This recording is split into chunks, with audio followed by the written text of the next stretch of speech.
Hey, this is John Lee Dumas, the founder and host of Entrepreneurs on Fire. And if you're wanting to learn how to embrace change and navigate through disruption as a leader, then listen to the Leadership is Changing podcast with my good friend, Denis Gianoutsos. He's prepared to ignite. Welcome to Leadership is Changing. Each week, we and our guests provide information and insights through exploring leading change. This is taking your leadership to another level by finding the balance between executive excellence and personal well-being through stories that inspire real change. It's time to adapt in our fast-moving world when leadership is changing with your host, Denis Gianoutsos. Sure. So I'm sort of an entrepreneur at heart and started my first business when I was 21 years old with my husband. And I still own that business. I just no longer handle any of the day-to-day operation, and ended up through the journey starting two more businesses, because that's oftentimes what entrepreneurs do: see shiny things and start new lines of revenue and things like that. Yep. And ran the rat race, ran the treadmill, so to speak, and made all the entrepreneurial mistakes you can make, and worked too hard, sacrificed a lot of life and things like that. And then if you fast forward to 2013, we had two sons who were 18 and 21 and three businesses. Looking at the next phase of this, we're going to be empty nesters and things like that. And then I found out that I was pregnant, which was not necessarily the plan at that point. So through some soul searching, realized there must be a reason for this great accidental blessing. And so she was born in May 2013, just before our then youngest, now middle, graduated from high school, 4 days. And then in August of that year, I lost my husband and business partner in an accident. And so I had this 3-month-old baby and these two young men who lost their dad, and these three businesses without a partner in any of that.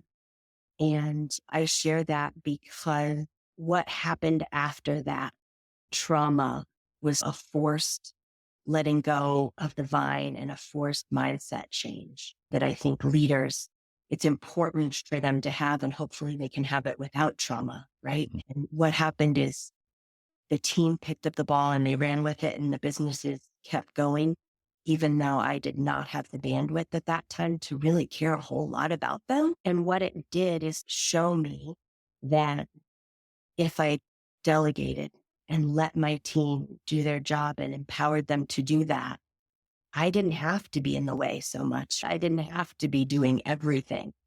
And so I was really given a bunch of the gift of freedom of time, because the team was working hard and they didn't need me and things were going well. And I got to dig into who I was and what I wanted the rest of my life to look like, because it wasn't going to look like what I had planned. And that's when I did a lot of soul searching and realized what I loved about the business is building culture and building the team and the systems and processes. And then when my oldest son came to me a few years later, after he had graduated and things like that, and said that he wanted to take over the business and buy it someday, that's when we implemented EOS in my business and saw just amazing changes, both financially and culturally. And I was put into the owner's box and no longer had any tasks, and decided that's what I wanted to do next with the rest of my life, is help other business owners walk through that same sort of transformation of understanding their vision, who they were, where they were going, how they were going to get there, create some systems and a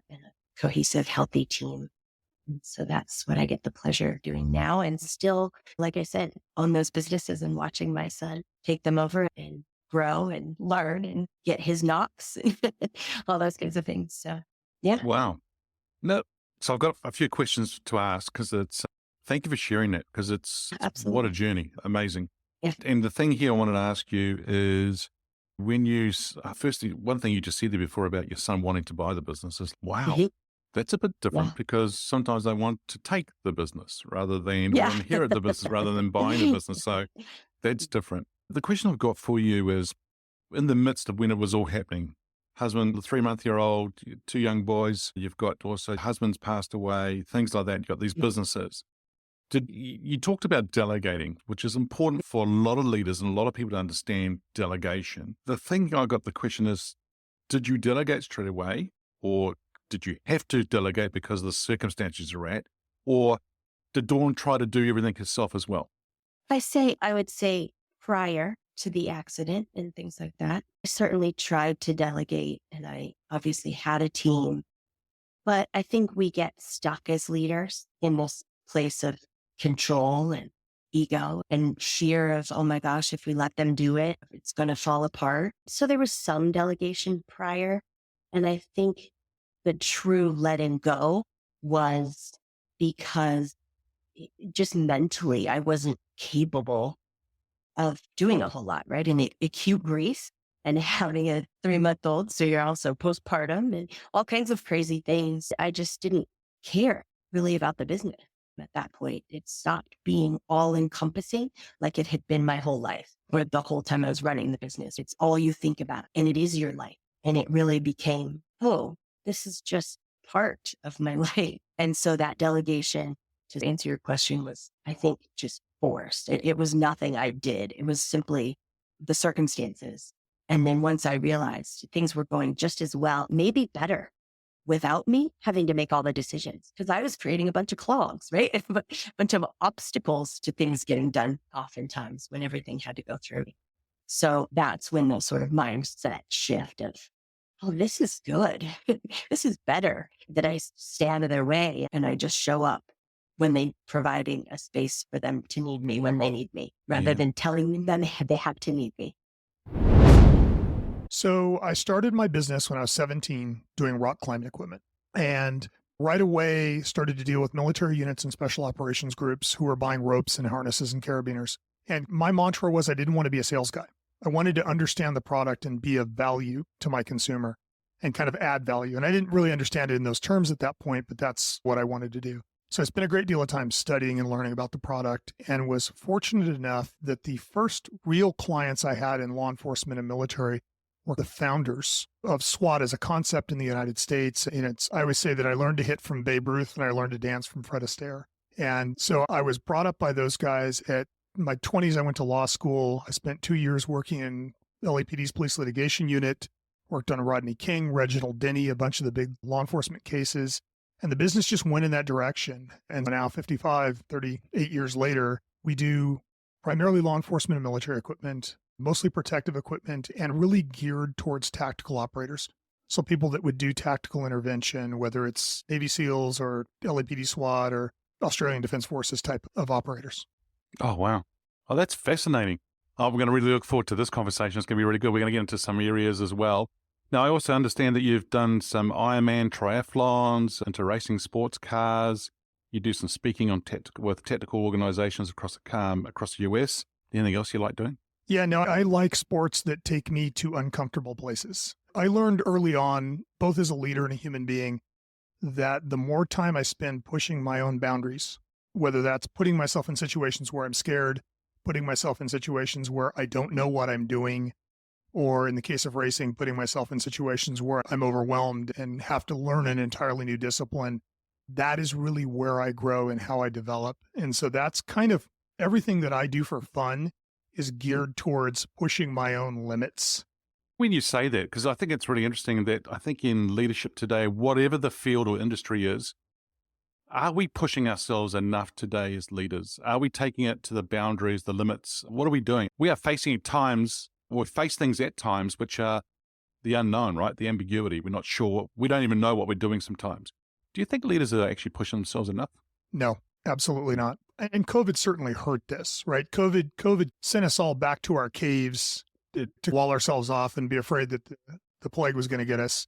I think it triggered a lot of primitive thoughts for a lot of people. And I think for lack of a better term, if you're familiar with Abraham Maslow's hierarchy of needs, I think COVID pushed us all back down the triangle. And I think the result is that a lot of leaders have become managers. They become reactionary, and we've been dealing with so many difficult situations and so much change over the last few years that it's become very easy to avoid development and to avoid true leadership. No, I don't think we are. Not even close.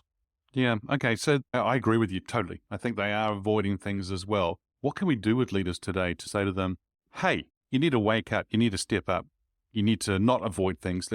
Any ideas on what you think should actually happen here to help them? I think the first thing is that every leader should, if you lead a group of 2 people one of your primary objectives should be developing yourself, should be focusing on making you as good at your job as you can possibly be, and helping you to understand what it is to lead other people and what it is to care about culture and how to set a culture and lead a culture. And I think that one of the things that I've learned in dealing with so many military units and so many special operations groups and just amazing leaders is the really effective units, the really elite units are elite because they are brilliant at fundamentals. They spend a great deal of time focusing on all of the little things and the execution of the little things. And it's interesting. I just recently interviewed a guy named Master Sergeant Earl Plumley, who's a Congressional Medal of Honor winner for Afghanistan, who, if you listen to the episode, the story will literally just make you light your man card on fire. It is a ridiculous story. You wouldn't believe it if it was a movie. One of the things I said when I talked to him was what enabled him to perform at such a high level was that all of the little things, marksmanship, reloading, movement, tactical awareness, they had drilled into him so many times that he didn't think about them anymore. And I think as leaders, we need to understand the basics of leading people and the basics of what those who work for us do at a very deep level so we can focus on the higher aspect things. And I think there's a few things that you're sharing there. The basics is really important. And I think some people try to make it too fancy. No, let's go back to the basics. Keep it simple. 1. 2 is drill it, keep going, keep practicing, keep doing what you need to do, because then it becomes second nature. Third thing would be is that eye for detail. And it's what you're saying is about the execution of it, that it's focusing on it so good, so well, that it does become elite. And I think that it's becoming the master of what you do is really important. I think as leaders, it's also easy, especially as young leaders, it's easy to think that your job is to manage people. I always say systems are managed, right? Quality is managed. Air conditioning systems are managed. People are led. And as a leader, your job is to develop the people who work for you to get as much out of them as you can, right? I always say that each person has 100% potential. And some of those have 100% potential that's 100%. And some of them have 100% potential that's 70%. Your job is to get the full 70%. It's to get the full 100%. And the only way that happens is if you are focused on developing them and caring for them and providing an environment where they can flourish. It's too often people look at it as, oh, my job is to hit them with a stick when they get out of line. Yeah. No, your job is to make sure they don't get out of line. Your job is to create an environment for them where they thrive and are happy and are enjoying their job and can be passionate about what they're doing so that they never have to get out of line. And that's one of the differences for me between management and leadership, right? Management is constantly hitting people with a stick. Leadership is never needing to use the stick. Yeah, I agree. And I think the thing is about you setting them up for success straight away. And I love what you just said there. Create an environment where they thrive. I think that's spot on. Now, you mentioned a couple of times just before about, and you got this episode and so forth. So you've got your podcast yourself, right? Yes. Yeah. It's called The Debrief. And it's focused on tactical topics. I interview law enforcement, military leaders, influential people that kind of created the market, or people that have been through harrowing events. It's really focused on a tactical audience. That we have a crossover business audience that listens to it because they're all amazing leaders. But it's really focused on trying to provide the tactical community with paradigms. So much of what they do, much like leading, so much of what you do is paradigm-based decision-making, right? You look at something and you go, I always use the example of water, right? There's 3 forms of water: solid, liquid, and gas. If you only know water as a liquid, you don't understand solid and gas, right? Once you've seen ice, then you know, oh, that's frozen water.